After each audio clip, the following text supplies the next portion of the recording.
Welcome back to Redzone In the Lab podcast. I am Deuce, and we are back again with our Wednesday crew celebrating Fan Appreciation Week. We got fans coming on, talking about the team, talking about Ron's tenure, talking about this past year, what we're going to look like going forward, a little bit of this, a little bit of that.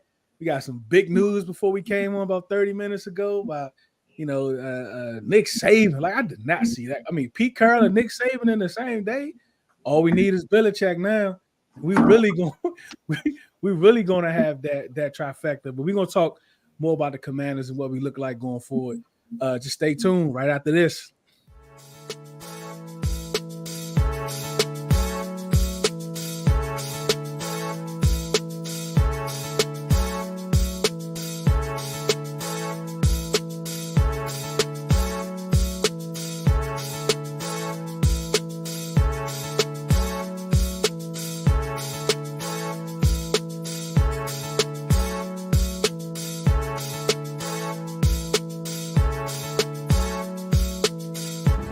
Shout out Redzone In the Lab podcast.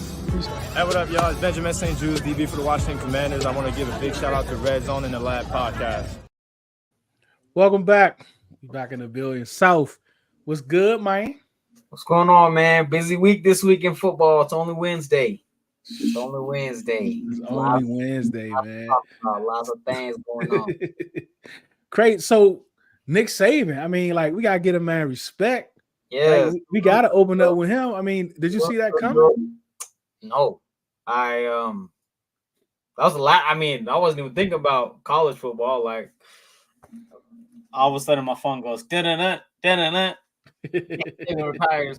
I was like, oh, wow. And then Twitter is going crazy, and then people were texting it in and out, like, but I know CJ is kind of, I don't know how CJ is feeling, but because he's a weird Bama fan. I don't understand that, but anyway.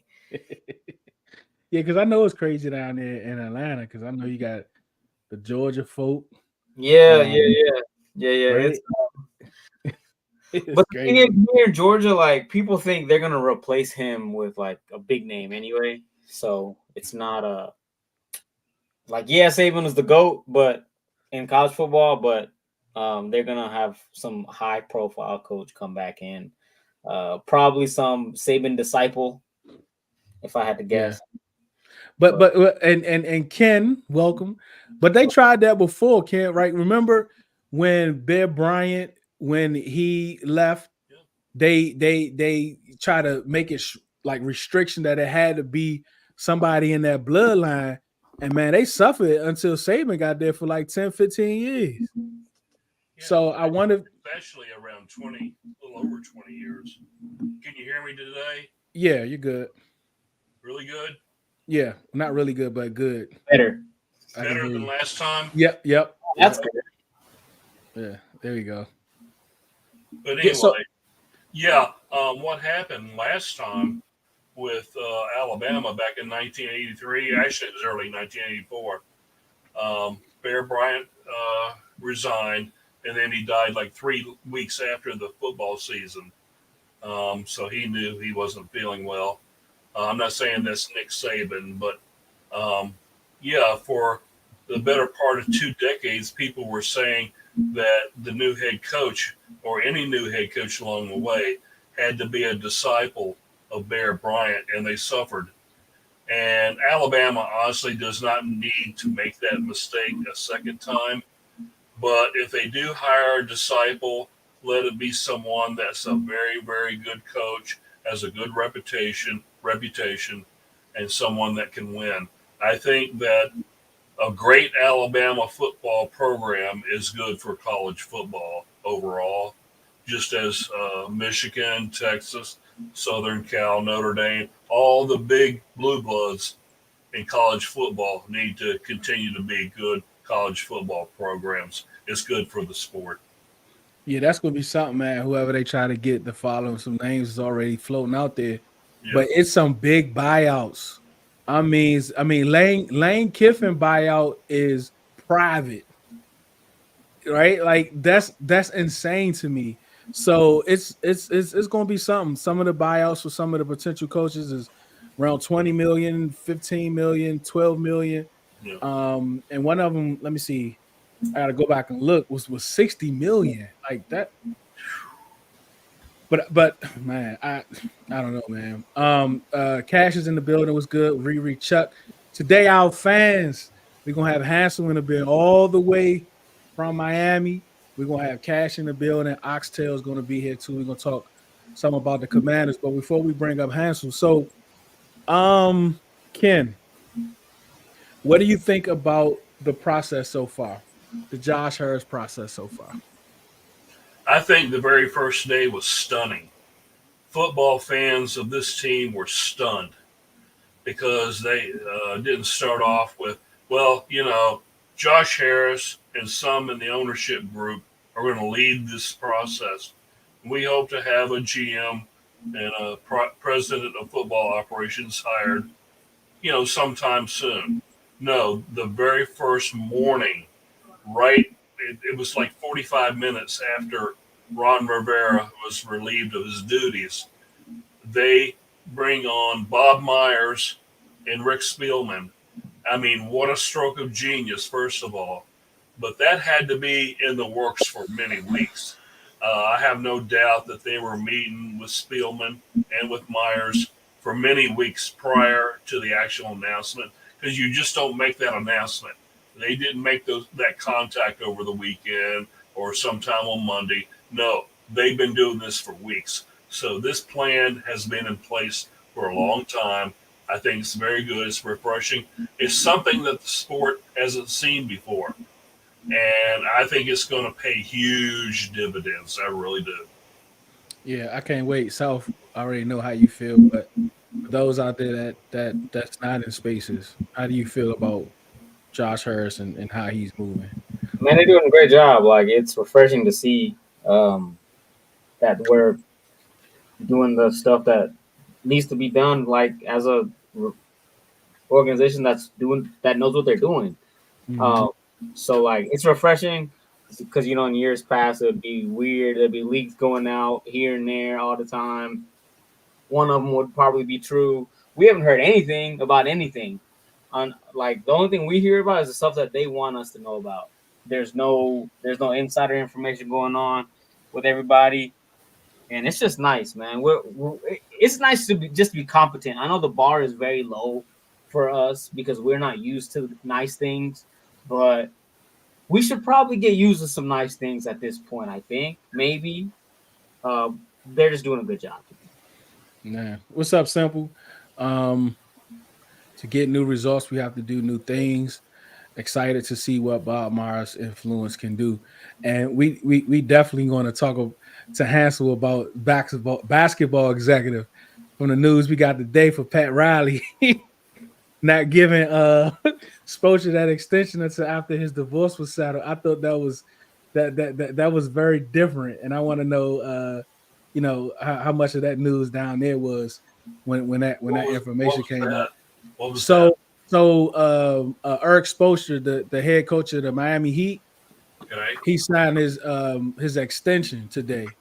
But the rumor was that Pat Riley, like they didn't give him, and he didn't sign an extension to after his divorce proceedings was over. Oh. Oh! Was it a big extension? It was 120 million. Oh! I tell you, they froze her out. Yeah, wow. As a man of the male persuasion, I love it. I love it. And I'm old. I can say that. Riri not happy with you, Ken. Nasty work. Nasty. Riri not happy with you, Ken. All right, let's bring up Hansel. Let's talk about some Commander. Hansel, welcome to the show. I can tell you all, like the fan base, everyone watches this show. Most people know who Caleb is. Caleb is also a host on that Team from DC podcast, so they know how much he dislikes Ron Rivera. But I tell him there is someone else that I know that dislikes Ron Rivera, the coach, And I introduced to you Hansel. Hi, what's going on, man? What's going on, fam? How you guys doing? Thanks for having me on.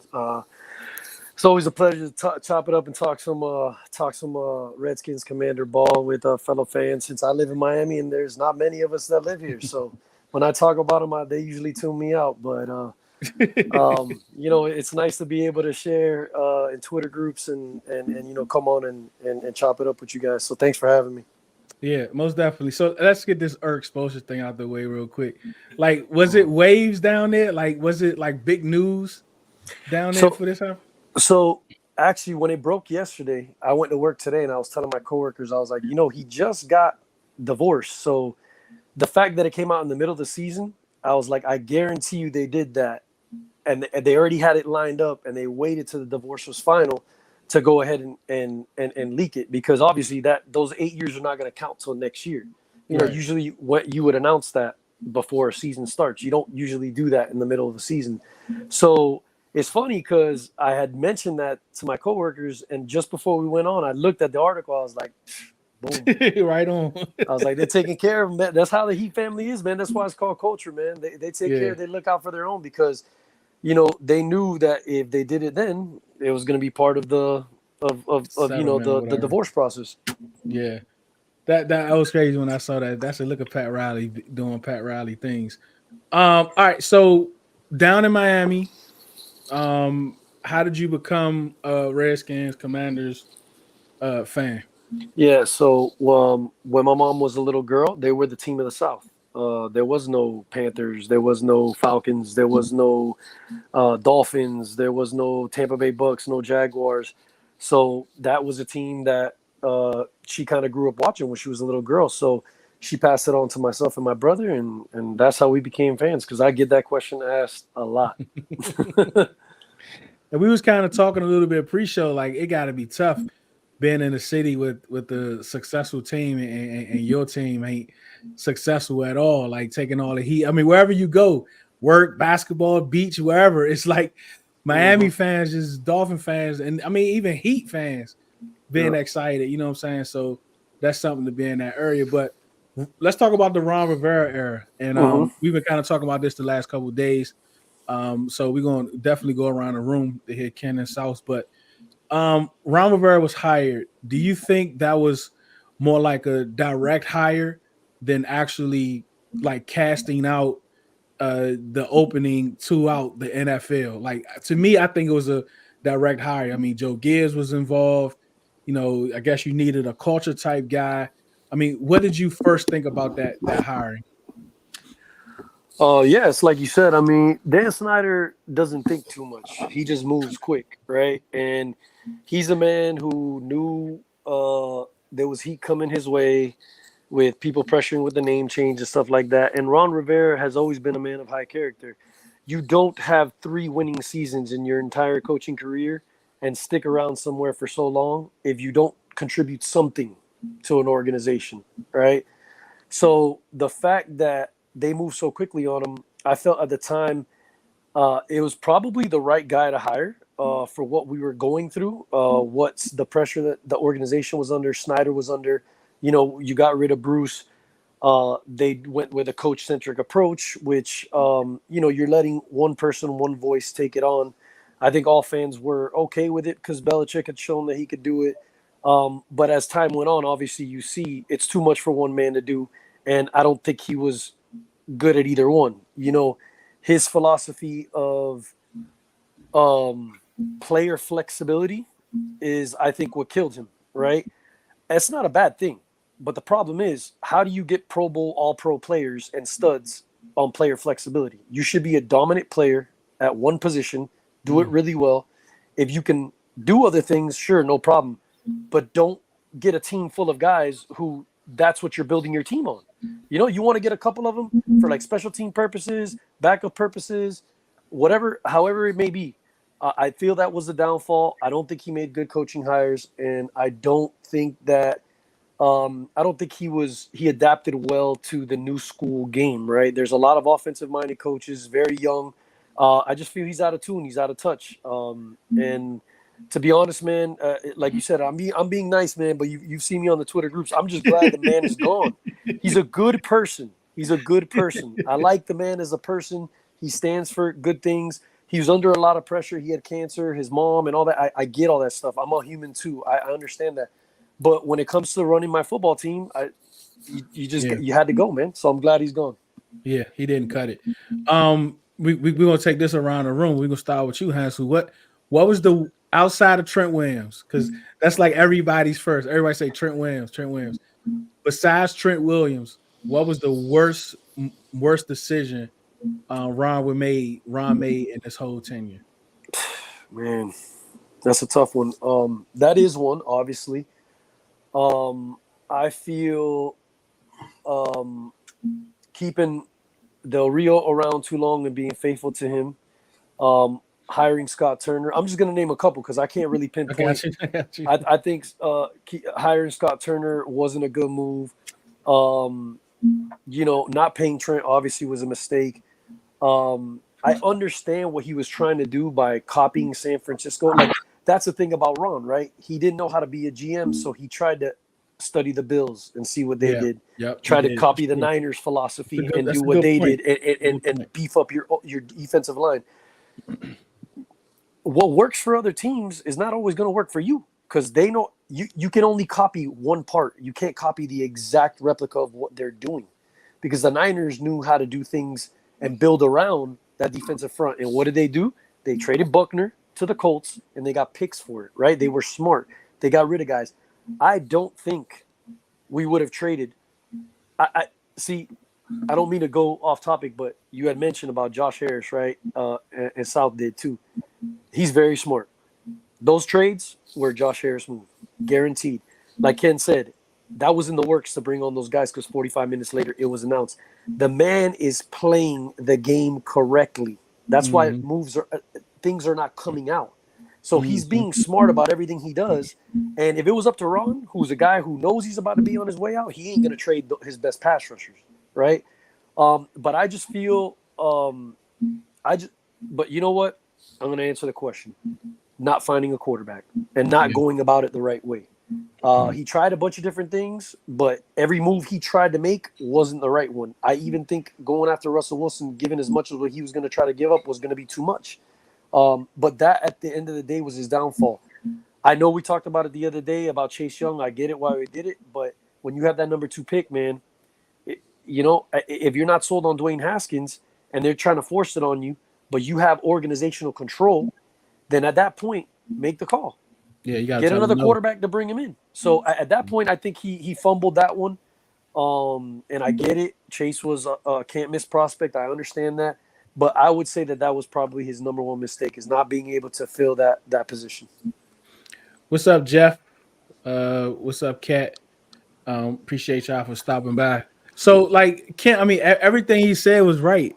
But the part I never thought about until he just said it was the copy and paste effect. Like, we kind of heard that about how he was kind of, copy or emulate the Bills because of their success, and those were some of his guys over there. But like with that, Ken, like, and also what other, like, what's your biggest mistake that Ron made over his tenure? Well, a lot of things have already been covered. So I'll do 2 things and then let South have all the remaining low-hanging fruit. Anyway, I'll take it. All right. The 2 things that I'll focus on, and it'll be only these 2, is neglecting the offensive line throughout his tenure. You can't do that. Every year you have to try to get players that on either side of the ball, and you just can't neglect it. So the defensive line was already built when he got here. He had a lot of first rounders, so he didn't really need to draft any other players in the early rounds. But on offensive line, yeah, he needed to really build that up, and he never did. So, yeah, that would be my first mistake. The second one is, the draft overall, these drafts that he had in the 3 years that he was, heading up the draft and their team.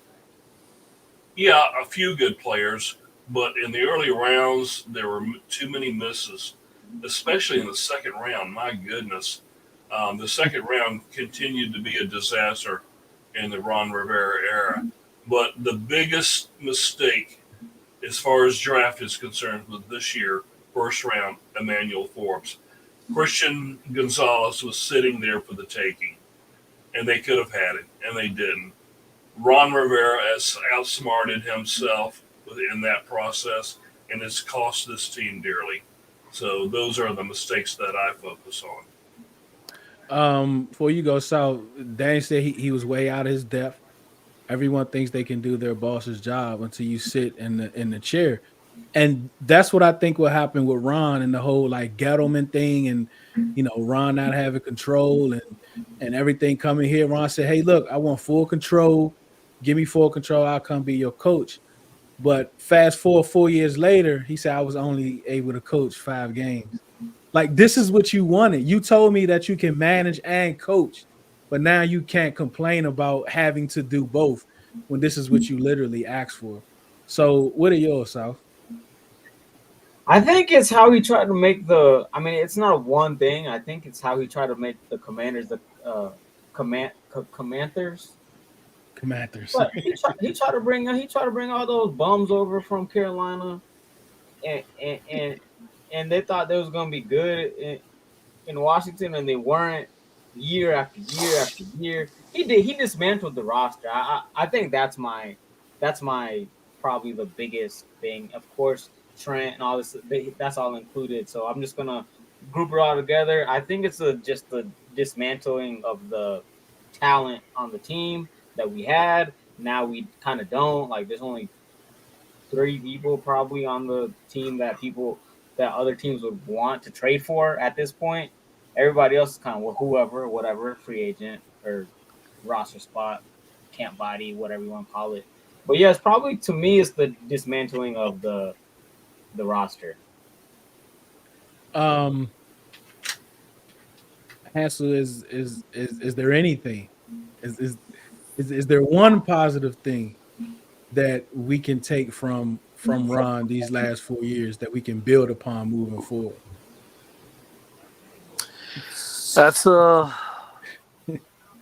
tough one. It's been tough all week. It has. I mean, it really is tough to think about. I mean, I want to say, like, I feel at least the players, like, I know they mentioned, a lot of them said about the losing mentality there, and I don't know if that was directly a shot to him, other coaches, just players in general.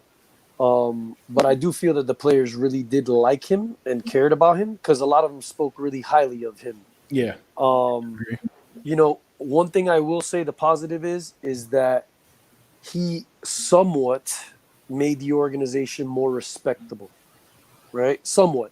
Not on a very high level, but we weren't talked about as crappy as we were in the past, because a lot of people, NFL execs, people around the league, players, respect him as a man. So they would try to give him that. The last thing I would also touch on what your previous question was is that the man stands in his own way and puts his foot in his mouth in press conferences. He just shoots himself in the foot time after time after time, because he's also his own PR guy. Yeah. You can't do all the jobs, man. You can't do all the jobs. So that's the one positive that I would say, that he made us somewhat respected around the league. Yeah, I agree, definitely. Yeah, what not to do. I got one, dude. Go ahead, South. I think the thing that he did best for the organization is stuff that we didn't see, the fans. I think whatever he did in the building, I think he did a great job with whatever, like the Dan Snyder stuff, the workplace things. I think that he probably did a fantastic, miraculous job. But us as fans, we don't know. We didn't get to see it. Yeah. So, like, for us to say he didn't do anything. Maybe it's kind of premature. Maybe it's not. Whatever. It's how we feel. He's gone now. And I think a lot of fans understand that he did a bunch of stuff behind the scenes. But we just see the stuff that's on the field, and then his press conferences were a train wreck most of the time. So I think like in the building, behind the scenes, stuff that the fans didn't see, I think he did a wonderful job. Yeah, Ken. Before you go, did you read that Ben Standig report yet, Ken? Not yet. I will. Did you read the Hansel? No, I don't think That's like so. the Cat Williams interview, man. I mean, whoever was his sources in the building, I mean, they dug in Ron bad, man. A lot of stuff we thought was like Dan Snyder. I mean, we're gonna talk about that. I think either on the Friday show or the Saturday show, and kind of go into just a few screenshots. But man, Ben dug in Ron bad. I mean, he dug in them bad, man. Go ahead, Ken. Yeah, I want to build on what Sal said, and those were some very good points. The one thing that Ron Rivera did in regards to all that is that he shielded the players from all the negativity that was coming out as far as Dan Snyder, the sexual harassment stuff, the financial improprieties, all the investigations, including a federal investigation, which I think is still ongoing. I think Dan is still in deep trouble. But Ron Rivera did a fantastic job of shielding the players from all that. I'll never forget when my father was an officer in the Navy. He was a senior officer, and there were some brass above him that were kind of difficult. And I won't get into all the details of it. But in the squadron that he commanded at that time, there were some issues, and he was placed there for a reason. And when he led that squadron, he shielded all those pilots and radar intercept officers, that flew these high performance fighters from all the negativity, all the difficult things that squadron was experiencing. 2 years later, they were, given the best squadron in the Navy label. They won an award for that. It's called Battle E, I think. But he did a great job. And the first thing I thought of was my father these last few years when Ron Rivera shielded his players, because they would often get asked, what do you think about what's going on right now? And they would rarely say anything. They wouldn't do anything, and they wouldn't take the bait.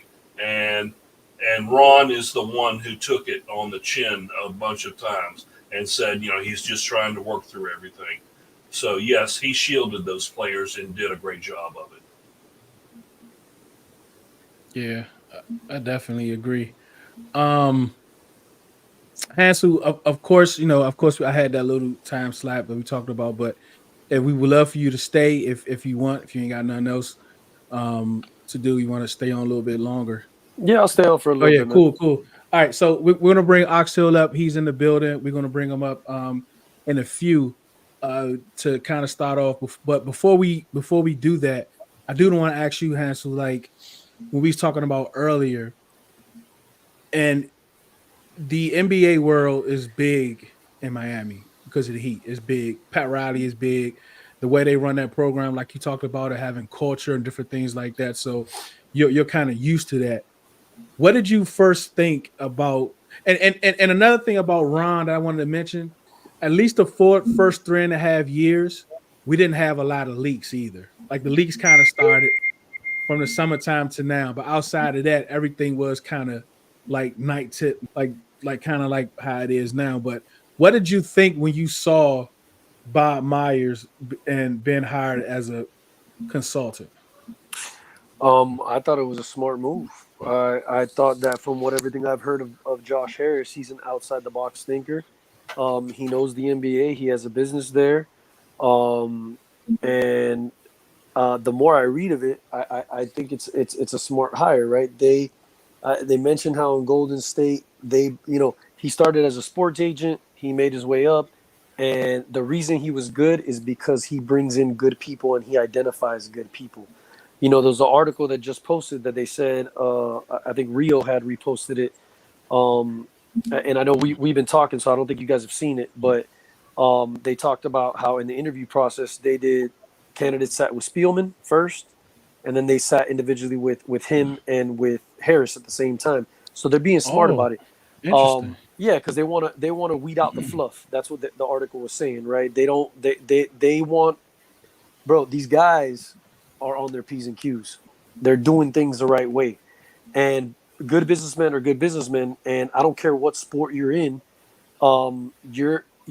Remember, he was brought on not necessarily to hire a coach, he was there to hire the head of football operations, right?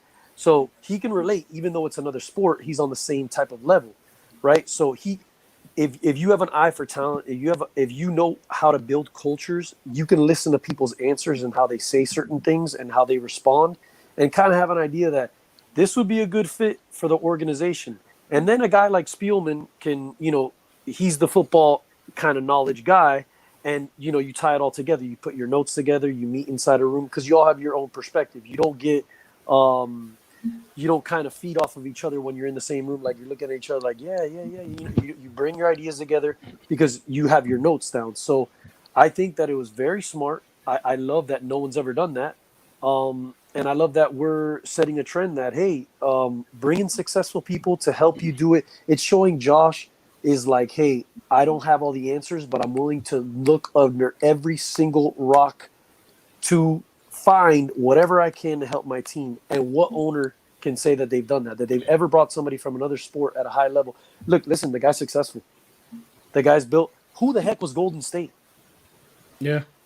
Golden State was the laughing stock of the NBA for how long? Yes. Decades and decades and decades and decades. And if you can build a dynasty off a team that was like no heartbeat, no nothing, no pulse, dude, you can, it should be able to transfer over. So I really like that he brought that on. I'm excited, man. I think it's outside the box thinking, and it's exactly what this organization needs. You talk about a reset button, that's hitting a reset button. Man. All right. After this, we're going to have Oxtail going to come up. We're going to have a little bit of repeat questions. We want to know a little background into Oxtail's fandom, and then we're going to get into it some more. We also going to kind of talk about EB's relationship with the players. We're going to talk about that a little bit too right after this. Before we get started with the podcast, I want you all to go check out You Grow Girl. That's Grow, Grow, written by a dear friend of mine, Jay Smith. It's for daily affirmations for Black women. It is filled with beautiful, colorful images of Black women and powerful affirmations. You can find it at Amazon at Amazon.com. Oxtail, welcome, man. How you doing? Good to put a face. Good to put a face to it, man. How you? Good, man. I'm good, man. How's everybody doing?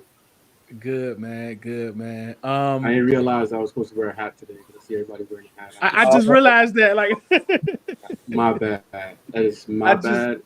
Next time, I got you. Next time. I just realized that, man. So, like, welcome to the show. Glad you could be a part of it. So, I mean, where did your fandom? And we got someone else from. We got Breeze in the building. What's up, Kim? He's part of our OTH. Yo. OTH pod. Yeah, so like, look, he got a hat too. Look, we all got hats off of Oxtail. Man, man. I got to hide that up. You know what I mean? So at least so I can shave it again. You know what I mean? All right, Riri, calm down, Riri. All right now. Hey, drink some. Hey, get her some water. Somebody get her some. You know what? The guy last week is now old news. Yep. See, they love Ken last week. Yeah. So, where did your fandom begin? All right. So, I'm originally from Trinidad and Tobago.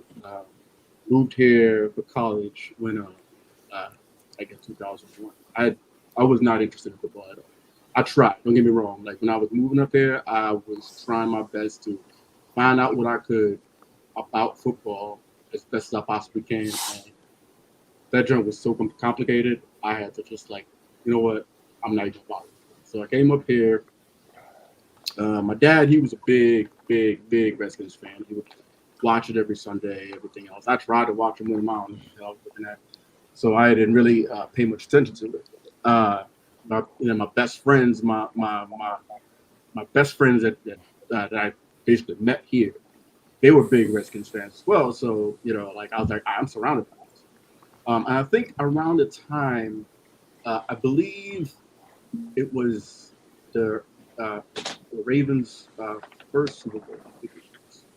My dad took me and a bunch of his friends down to Baltimore just to see how the city was, and to see how it lit up for their Super Bowl appearance. And I was like, dang, this is all this for a game? This is crazy. And then after that, it was like, all right, cool.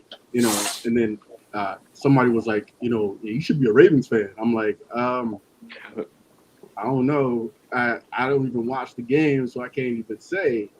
So then I got into fantasy football first, and then I had to watch all the other games. But then for some reason, like I just had this love for the Washington team. Like I just had that. Like I don't know why. It was just like, I guess it was because like my father or my best friends.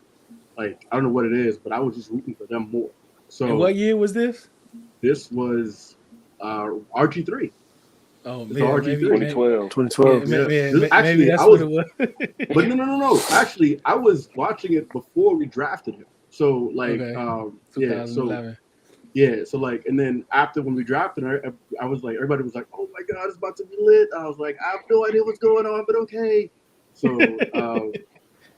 I just jumped on the bandwagon at that point, and then, it just the rest is history. Like, but I mean, like, it was like, cool. I'm definitely gonna, like, and that's the one thing too about me.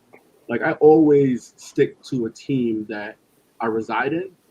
So, like, even when I was back home in Trinidad, like, I would always like root for whatever the hometown team is. Like, I would never go outside of that. I have no roots for the other team. I'm like any other team. I can't do that. It doesn't feel right. Yeah, So gotcha. even though we were not great, I was like, you know what, man, I'm so used to this because the Trinidad national team is terrible. So I mean, I've been through that for so long. I can do this. It's fine. And then Dan Snyder make that joint hard, bro. Yeah, he made that super, super difficult. So, That's man, crazy. that's pretty much it. I've just been, a fan ever since. I can't, like, actually, that's part of my identity at this point.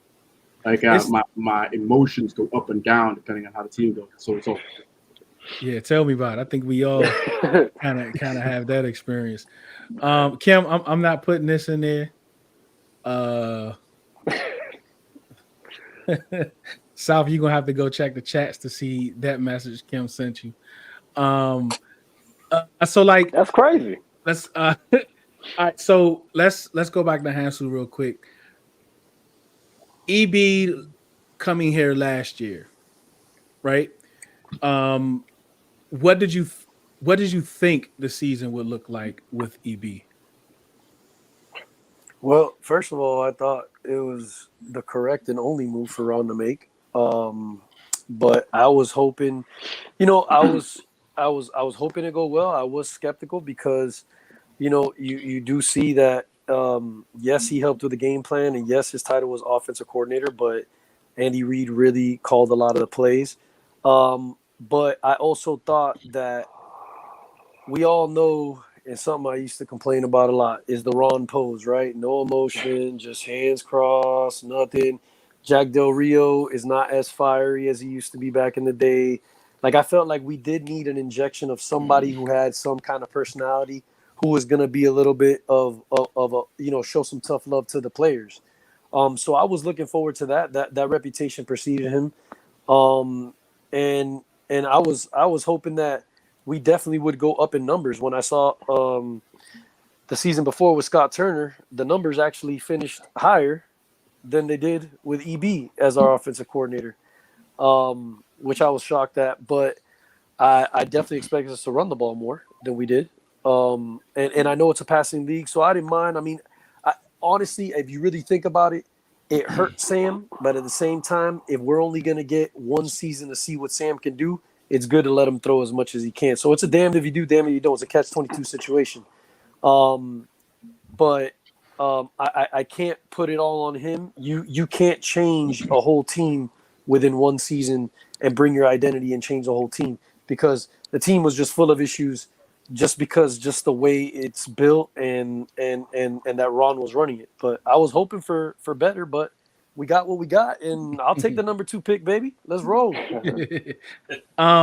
Oxtail, like we kind of went back a little bit into the Ron's tenure overall. Just kind of bring us home with Ron's tenure, how you felt about it up until now, and then we'll kind of go around the room with some other. I just want to see your point, and Cash is in the back. We're gonna bring you up in a couple minutes. Fan Appreciation Week, man, and Hansel. I have some text messages.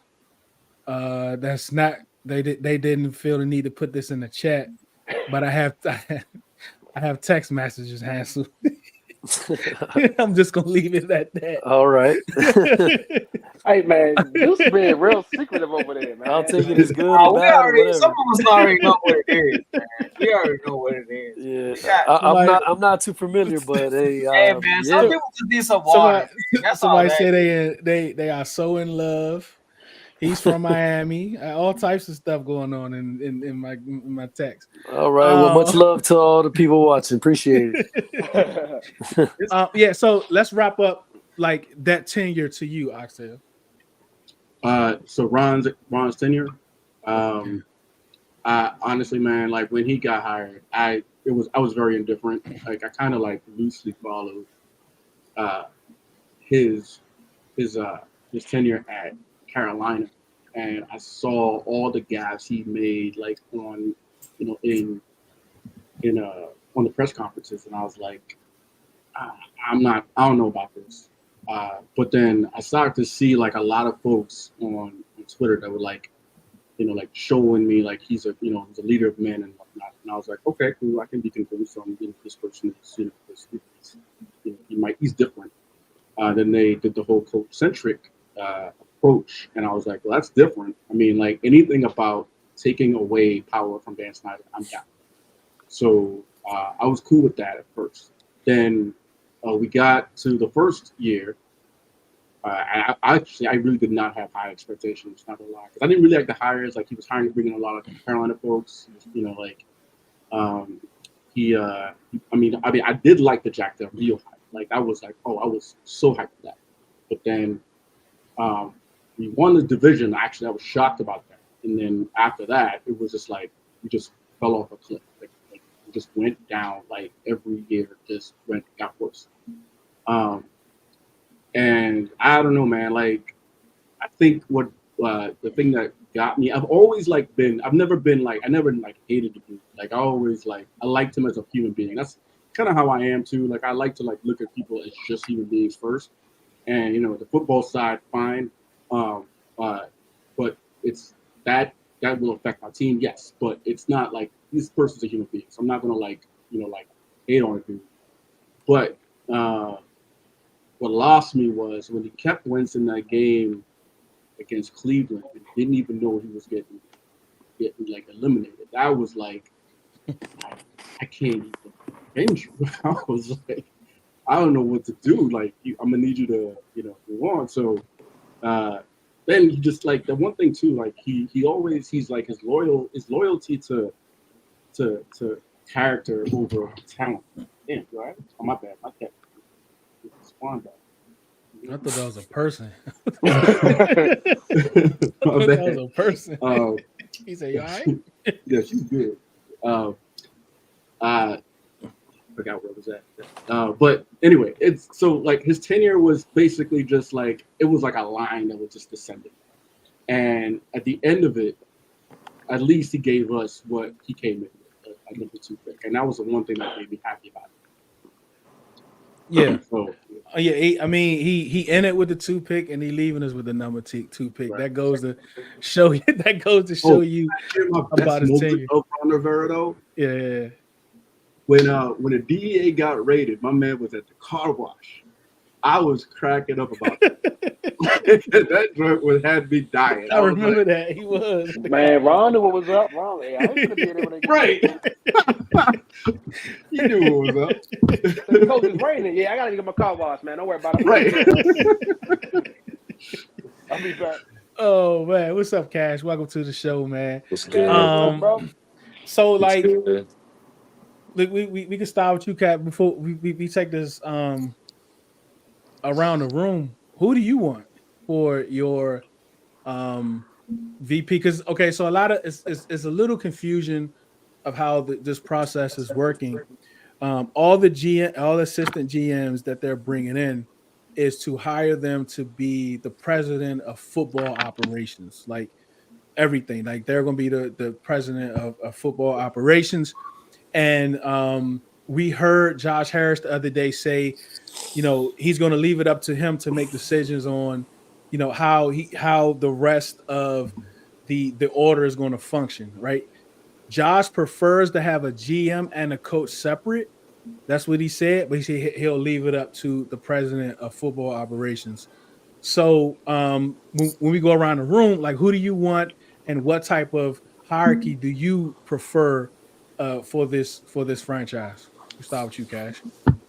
I think you can't get better than Adam Peters and Ben Johnson. I mean, those are literally the two hottest names on the market, right? So, I mean, if you're going to start a new regime, those are literally the top two guys. Like both of them are going to be interviewed by a plethora of teams, right? Every single team that needs a head coach, that needs a GM or a vice president, those are your guys, right? I mean, he's helped lead San Fran. I got San Fran going back to the NFC Championship game yet again, right? Christian McCaffrey, Brandon Ayuk, Deebo Samuel, those are all guys that he helped bring in, right? Like, he is such a big voice in that San Fran organization and in that building that if we don't pick him up now, he ain't leaving San Fran, right? Like, if he doesn't have full keys to the building, why would he leave San Fran? So I think those for me are definitely my top two guys to bring in.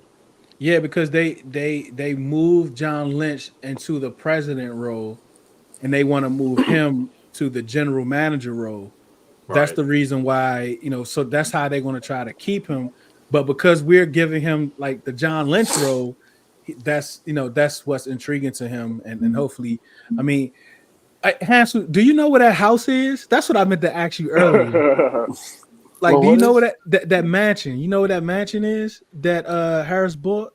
No, I mean it's probably if it's not on Star Island, which is probably where it is. If it's Miami, because some people say Miami. If it's not, it's a little bit more north, and it could be anywhere on the water. It could be West Palm, but my guess would be somewhere towards Star Island, or anything on the coast on the water.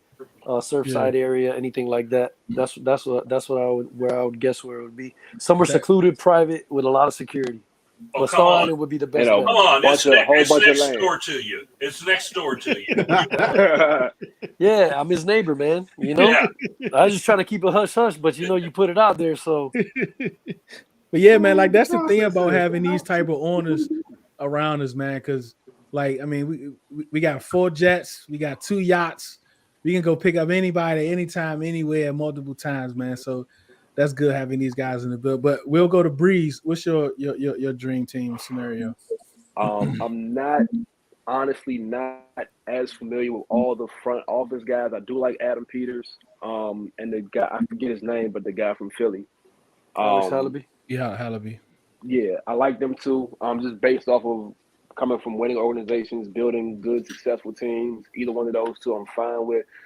As far as the head coach, I'm still on the fence. Like, I like the idea of a Ben Johnson, but I'm not really mad at anybody that they've announced that they're requesting an interview with, honestly. As long as there's a proper structure, I'm willing to accept whatever happens as long as there's a proper structure. We talked about in previous shows on here, what my preferred structure is with, president, GM, head coach, all being separate roles, and building the team so, literally down the line, and there being a legitimate chain of command. But yeah, I prefer Adam Peters right now, just based off of the team that he's helped build. in San Francisco. But I don't have a preferred head coach, honestly, right now. What about you, South? Peters, I think Peters is the guy for me. Recently, the Ravens fans have talked up Mike McDonald. I think I'm on that train now. Today, they're talking about instead of giving away Mike McDonald, I'll give away Kyle Hamilton, this player, that player, instead of giving away Mike McDonald. So Who now, said that? some dude this morning, he was sounding really sleepy in a space, but he was making sense of. I will gladly take Kyle Hamilton. I'm not gonna lie to you, but Hey, man, he said it. He was like, instead of taking Mike McDonald,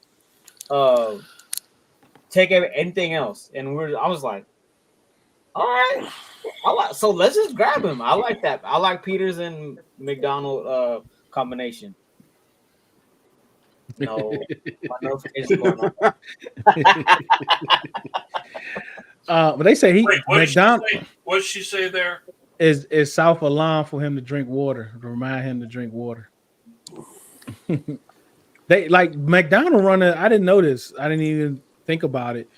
But they run a 3-4, and we should have PTSD against like 3-4 defenses, man. So I don't know, man. I don't know, man.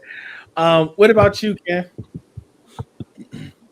I would like to see a front office, president, executive vice president, and GM, any combination of Ian Cunningham, Hallaby, which was just mentioned, and Adam Peters. If you can get those three in any of those positions, and I think they can, based on what we've seen the last couple of days, I think they have a chance to do that. And the head coach that I want is Ben Johnson. That's it. Hansel? Deuce, we in the same chat. You've heard me say Ben Johnson's name since last year. Mm-hmm. It's an offensive-driven league.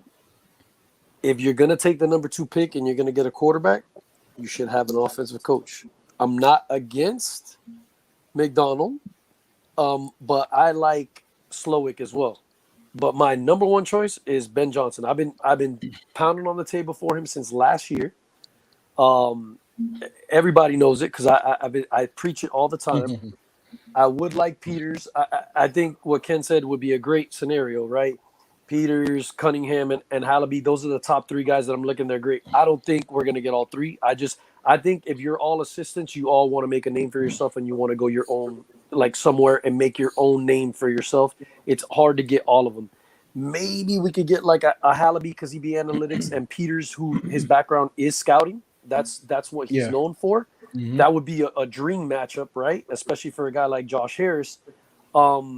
But my number 1 choice would definitely be Adam Peters because I think at the end of the day, you could get other people for analytics in the building.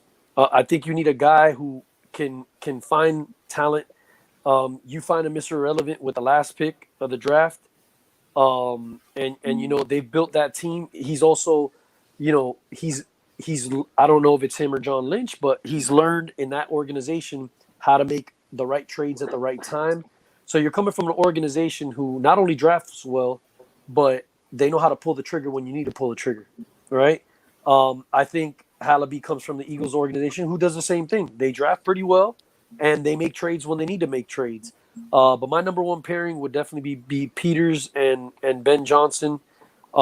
Peters being first, Ian Cunningham and Hallaby could be tied for 2, and Slowick and McDonald could be slide for 2. But so you made a great point, right? If we get McDonald and he wants to run a 3-4, we got a lot of work to do. Yeah, we don't have a nose tackle, right? I think you can make the argument a lot of the defense possibly needs to be rebuilt anyway. So yeah, for sure. I don't want a 3-4. Just don't look. We don't have any linebackers, right? So, None, and you Montez Sweat, who's a guy who could be in a 3-4 maybe linebacker, he's gone. So you have to just address outside linebackers who are your pass rushers. You don't have the big interior linebackers because you have to be big to play in a 3-4. Everybody has to be big, right? And then Daron Payne maybe could play a defensive end, but you're taking away from his strength, man. You're making him go head up on 0 technique, right? Instead of or on a 5 technique, instead of being able to use his strength where he's going to be able to shoot the gap inside. What he is good at is he's quick. right? Yeah. That's what 4-3 defensive tackles do. Yeah. They are quick, so they have quick movements. They're not going to be running up and down the field. They're just use their speed. Now in a 3-4, your defensive line is all power guys, right? Mhm. So you're talking about changing the whole defense up. If you get an offensive coach, you kind of have weapons already, right? We do need a tight end. I still want to give this kid. I'm having a brain fart. The kid from Nevada, the tight end. Cole Turner. I still want to give him a shot. I think he's talented. But if you the line with free agency, I think we'd be better off going the offensive route. And the league is offense dominated driven. So I mean, look what happened to the Dolphins with Mike McDaniels. I mean, you get him and you're rolling. You hit on the right guy, and you get the right quarterback in there, and you never know. So those would be my choices. What about you, Oxtail? Oh, and FYI, Alabama already lost a 5-star plus wide receiver, top 10 already. So he that's just committed one. to him like two days ago. He just They committed to should break the portal. Yeah, I mean they just opened the portal up for 30 days because of this. So the portal is definitely about to break. So Cash, y'all need to do some work, man. OSU I'm need to get in that hoping portal, man. man. I actually think that there's a good shot that he's gonna end up committing now to Ohio State. I mean, we just got Will Howard, right? We just got another offensive lineman that's going to be returning for us next year. This is perfect for us. I wouldn't be surprised if also another quarterback or two. And there was an article that came out earlier. I don't know how true it is, but Deion Sanders possibly looking at that job for Alabama. If I'm Deion, like I understand trying to build the culture at Colorado. I get it. If you want to be a winner, though, you might as well go over to Bama, dude. There's already studs all over the place. They are not offering him between Shador, Titletown is Shiloh, Titletown is not. No, I'm taking Sanders with me. No and chance. I think it's gonna be Kiffin or Dabo.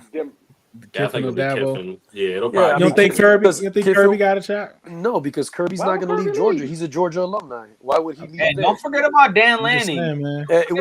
Lanning's supposedly the favorite, but to me, like, he's the cheapest too. He's the cheapest buyout at $12 million. Yeah, Dabo's an alumni. Dabo Sweeney. Yeah, Dabo's an alumni. He played there. That's and the then one. Dabo is at 60, Hansel.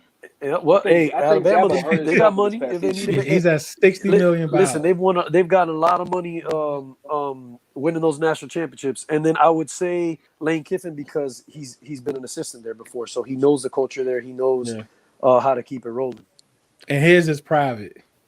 His buyout is private, so I don't even know what that means. His buyout is private. His is private.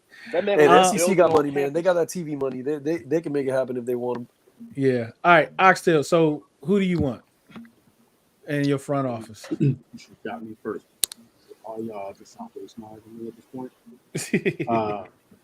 Now I would just say I have stopped wanting things with this team.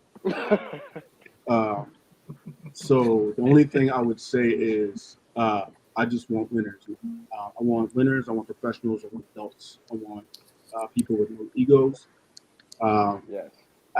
So Peter's dude. I mean, I've heard y'all talk about him. I don't see anything different about. I don't see anything wrong with that. Like man has made a great team. Also, Cuzzo from the Eagles has been wheeling and dealing over there. Made that damn team so damn. I can't cuss. I can't. I don't really compliment. But yeah, you get what I'm saying. Algorithm, man. Yeah, I'm not. You know how many times Hansel wanted to go ham this last 20 minutes. You know how hard it is. You know how on a weekly basis to not reduce his algorithm to shreds, bro. Yo, cursing is like I curse like every 3 words, so I'm really struggling right now. I'm sweating. Anyway, I appreciate the struggle, man. Yeah. So now, I just want winners, man. I'm down. I'm basically, this is a new era. I want to see what Josh Harris does. I'm basically along for the ride. So like Cash, what do you want the identity of this team to be? Because we can argue about identity, and we don't have one. We might got a losing identity. That might be the case, but what do you want the identity of this team to be? Hansel said it perfectly, right? It's a very high-powered, offensive-driven league, right? Like, I don't care. Like, I understand, right? Look, defense does win championships. Not when I can score 40-plus without even breaking a sweat, right? Like, over the last couple of years, we've seen the team that wins the Super Bowl is a good offensive squad. I mean, what was the score in that last Super Bowl? 38-35? The game didn't even go into overtime. We had over 70 points in a game where both defenses were ranked in the top 10. So, man, like I want to do kind of what EB did, right? I enjoy passing the ball 100 times a game, but you gotta find some sort of balance. Like whenever the passing attack isn't working so much, then run the ball. Breeze, you taking your head. If we get Caleb Williams with a good offensive line, it would have looked a whole lot better, right? Like, I mean, you can definitely find success throwing the ball 30, 40 times a night. It just depends on what kind of weapons do you have around you, who's actually coaching the dude, and when it's not working, can you then transition into running the ball effectively? But me personally, I just want to throw the ball a ton, dude. Give me some star-studded wide receivers. I'm looking at T. Higgins. I mentioned Mike Evans. I know some folks are against it because they think Terry can already produce at what he can do. No, he can't, dude. Like, I need my Justin Jefferson, right? I'm a very big JJ fan. JJ missed 7 games this year. And had more yards than Terry. Right, and still produce more than Terry, man. So, look, I think Terry is a very good player, right? I think he's definitely within the top 15 wide receiver ones in the league, right? Like, he's definitely better than 80% of the wide receivers in the league. However, there's a lot of why he's not like on like that like next level. Like that's who I need for my high-powered offense. I need my Mike Evans, my Justin Jefferson, my Tyreek Hill, my CeeDee Lamb, my AJ Brown. I mean, just look at the 2 top wide receivers within our own division. AJ Brown and CeeDee Lamb are game wreckers whenever they got it going on. Very big, very fast, can change direction, great feet.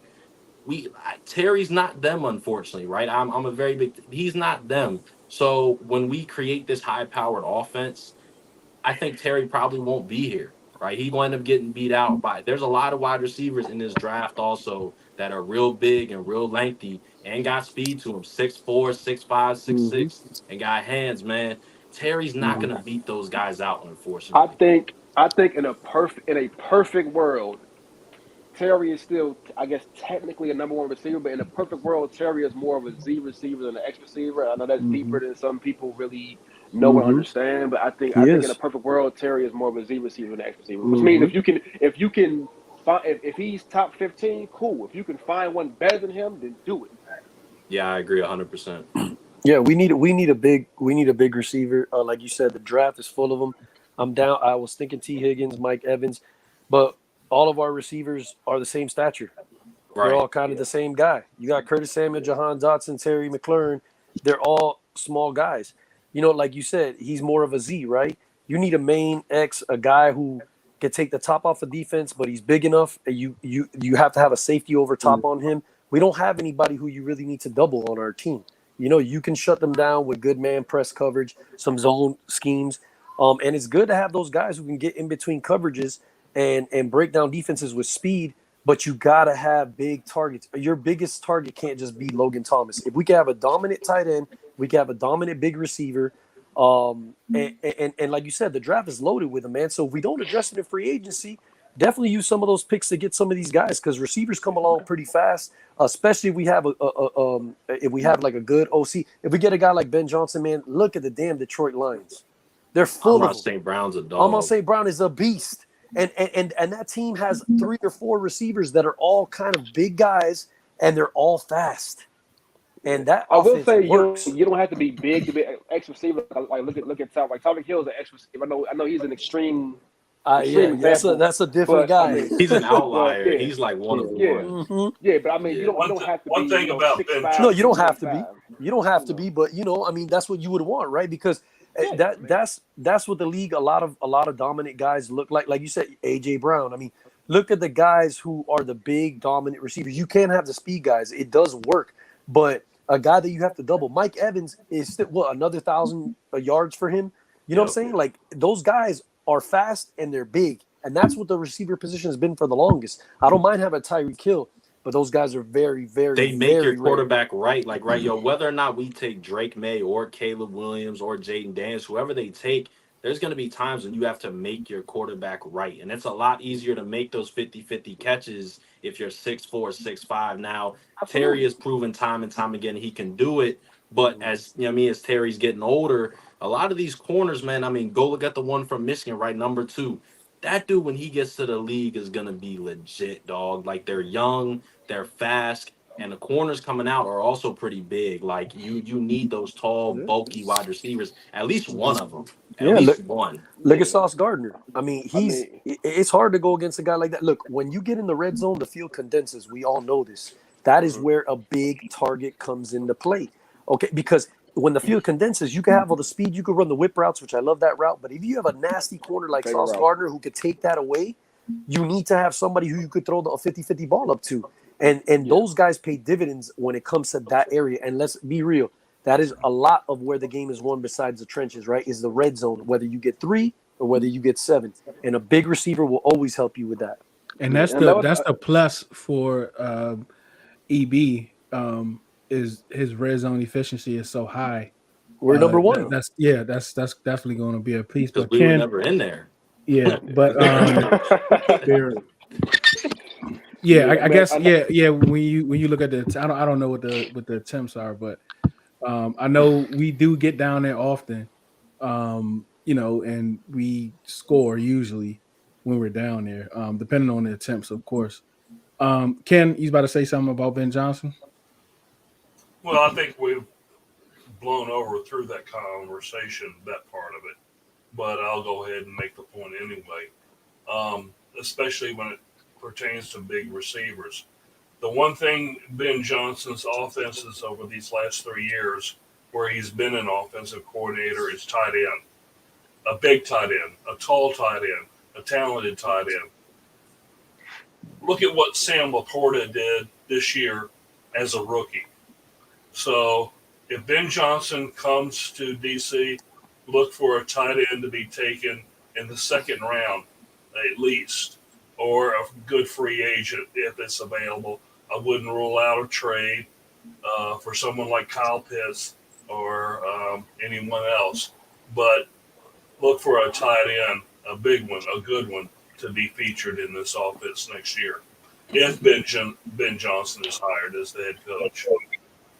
That's going to be interesting. There's a lot of candidates out there in which way they want to go, which way they want to approach the draft as far as, the quarterback. But do you all see any of these? And I'm sure once they hire a VP, we'll see more requests to interview some coaches. You never know, it might be a college coach or something. I mean, I'm quite sure the pool is going to be expanding a little. But is there anyone, like, you might not know specifically, but do you all think there's any way for a coordinator to come in or a coach to come in and say, Sam Howell is going to be my guy? We've seen crazier things, Deuce. We've seen crazier things. I think that's going to be a conversation up until they announce the draft pick. Like, even in the war room on draft day, they're going to be, I know Sam is cool. He had his moments. He had his high points. There may be something there, but like, what do we think? What do we compare Sam to when we look at Caleb or Drake or Jalen? Like, I think that's going to be literally up until the moment they announce that draft pick. That's going to be a conversation. Yeah, I agree with that. I don't think it's going to be anything set in stone, at least out in the public eye and with all the fans. I think they're going to be very coy about it, and they're going to wait till the last second. And that second pick may not be much of a surprise, but I think that they'll even entertain trade offers, but I don't think they'll trade down drastically, maybe 1 or 2 slots. So they're not going to tip their hand, especially when it comes to Sam Howell. They're going to keep everything on the up and up and keep other teams guessing. The days of, telegraphing the pick and putting everything out there for the whole NFL to see, no, that's over. The Dan Snyder era and Ron Rivera era is gone. This new regime is going to play it close to the vest. Fellas, I just want to tell you, if you listen to Rick Spielman with John Keim a couple weeks ago, he was talking about the quarterback position, especially Caleb Williams, how he thinks he's special, right? And I'm telling you right now, these conversations are already being had in interviews. That is one of the number one questions. Oh no, for sure. What do you think about Sam Howell? What would you do? They're going to ask the coaches the same thing. So they're going to probably be on the same page, especially if the owner has an opinion on it or if he's trusting these guys that he's bringing on board and trusting their opinions on what they feel they're going to do.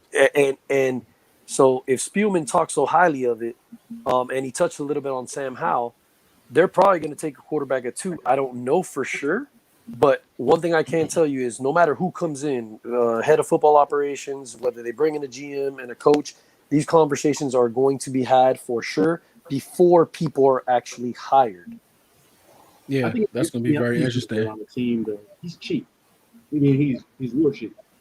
I mean, I can't see him. I don't see him going anywhere. But I do have one question though. If y'all want Ben Johnson, doesn't Ben Johnson have a relationship with Sam? Well, he's a UNC guy, so Yeah, Sam he comes from the Senior Bowl, I think. Yeah, Sam. Yeah, he has a relationship with Sam, and he also has one with May. So yeah. So I mean, I could definitely see Ben Johnson being like, "You can make a rule with Sam Howell." Nah, It doesn't mean you run the same scheme, right? Yeah. I mean, they just have a tie of school. That's all. I mean, they have a relationship based on where they went to school at, basically. Yeah, that's pretty much it. You probably ain't talked to him in 2 years. But I do, Jamsey, I appreciate your comment. I think this is your first time commenting. We definitely appreciate you. Salute. Please come back, subscribe, and come back to the show. So before we wrap up, man, I definitely appreciate all of you guys for coming on and joining us, Oxtail, Hansel, and Cash. I know you guys are more than welcome. We was gonna take a break. I know OTH, we was thinking about it, but Ken and Souf, I don't know, man. Like it's seeming to heat up a little bit. We might got to stretch it out a couple more weeks, but we'll definitely talk about it. But we definitely love to have you guys come back on. But before we go, when we think about the front office and these coaches and everything, how do you all feel as a fan of this team after everything we've been through up until this point, the season, which is probably one of the most, and I think the season was so disappointing because the hype of the new owner put us somewhere that we haven't been at in a long time. And because of the actual play on the field, we just came crashing down. Right. So I think that's why we kind of where we are, a lot of the fan base. But, Oxtail, we could start with you, and then we'll go Hansel, and then Cash will close us out. I mean, how do you feel as a fan of the Washington Commanders? And do I want to get into the rebound? Because I gotta. No rebound. It'll be like 25. Can we say that for another show, please?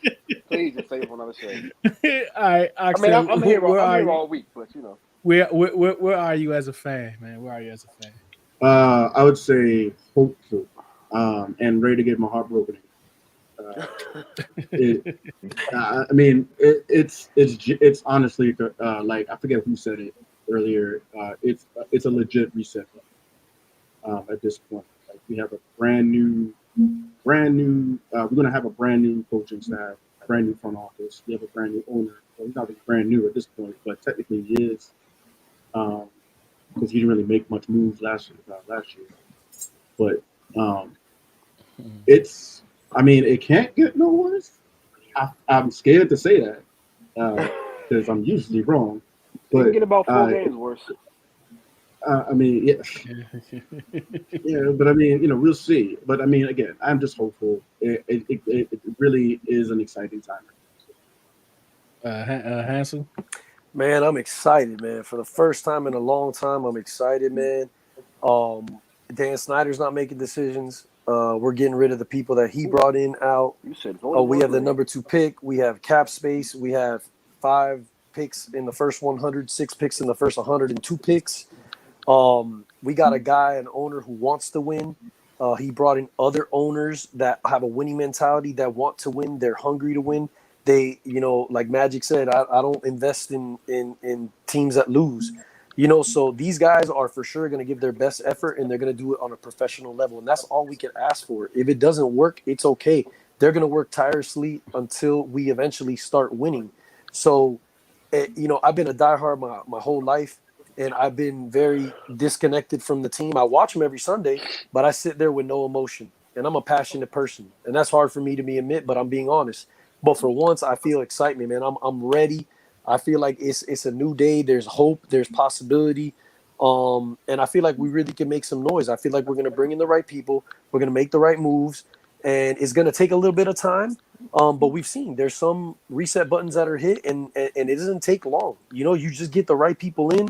I believe in Josh Harris until they prove me otherwise. But I feel like he's gonna keep going until he gets it right. But hopefully he gets it right away, because he is. If you look at the list, he's trying to bring in the right people, right? He doesn't, like I said before, he doesn't know everything about the sport of football, but he listens and he sees, hey, I know who the top names are. You know what I'm saying? He went to the trainings where the up-and-coming GMs are. He had conversations there. He's not a dumb guy. He's doing his homework, and I respect him for that. So, and I respect the fact that he got rid of Ron right away, and he already had a plan ready to go. So those things should get you guys excited, man. It should show you, hey, man, this guy has at least a vision of what to do with the team. So I'm ready. I'm pumped. Let's get it. HCTR, ATTC, let's roll with this thing. And then eventually, yes, let's rebrand. And that's all I got to say. We have a rebrand show next week. All right. The president of the 30 and under fan club, you have the floor. Hey, man, look, man. So, I'm very excited, right? Obviously, because of the moves that have been made. But, being the president of the 30 and under fan club, I haven't really seen much winning, right? That's all the younger fans have seen is losing, right? I got homeboys that, me and you have chopped it up before. Now they're Cowboys fans or Philly fans, or they're anyone but us at this point, right? Because they don't want to be losers, right? But nah, man, like it really feels like for the first time forever, just like Hansel said, right? It's a complete reset.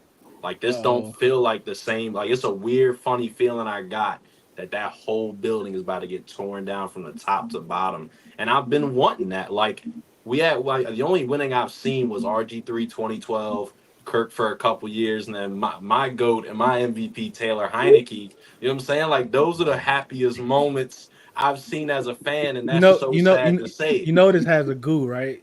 I this has I could drop you, right? I watched my man Heineke, man, nearly win a playoff game that we haven't done so since 2006, man. So as a younger fan, he gave me something to root for. But besides that, man, look, I'm on the same thing as Hansel, right? I will trust Josh Harris and the new regime until you give me a reason not to trust you because of what I just went through with Dan Snyder and all of his little goons running around on their yacht, right? I respect Bob Myers a lot, right? I'm a very big NBA fan. I'm a Lakers fan, but I still do understand who Bob Myers is, and he's very well respected. Like he helped create a literal dynasty for the Warriors. So winners know who winners are, right? I don't listen to those fans who say just because he deals with basketball means he don't know no one in the NFL. No, I guarantee you he knows a lot of bright minds in the NFL. Winners know winners, man. Like you can't convince me any other way. So yeah, I just ended like that, man. I'm still cautious because I want to see results. Since I haven't seen consistency in winning, I'm not going to go full blown just because we got Josh Harris and we got all these picks and all this money. That means we're going to be successful. No, start to build a culture. Give me a foundation. Give me something I can actually support. I go to majority of the home games. I see how many fans will support this team and will give their hard-earned money to this team if you give me a winning product. Heck, I'm going now and they ain't giving me no winning product. So, you know what I'm saying? Like, it's I've never like, seen them man, win. yeah, man, like, I'm still, part of me still cautious, but I think this is the best spot Washington has been in over 30 years. Man, this has been a good one. Everyone that's listening, everyone that's watching, this is Fan Appreciation Week. If you want to come on, chop it up, and want to be a guest in the future, because I'm definitely going to reach out to everyone that was here today to have them come on in the future as we go through this off season and the excitement that we have going into this off season. It'd be good to put that on camera. If you want to be a part of it, just DM me South Ken or Breeze, you could comment here. You could comment on YouTube, or you could comment on Twitter.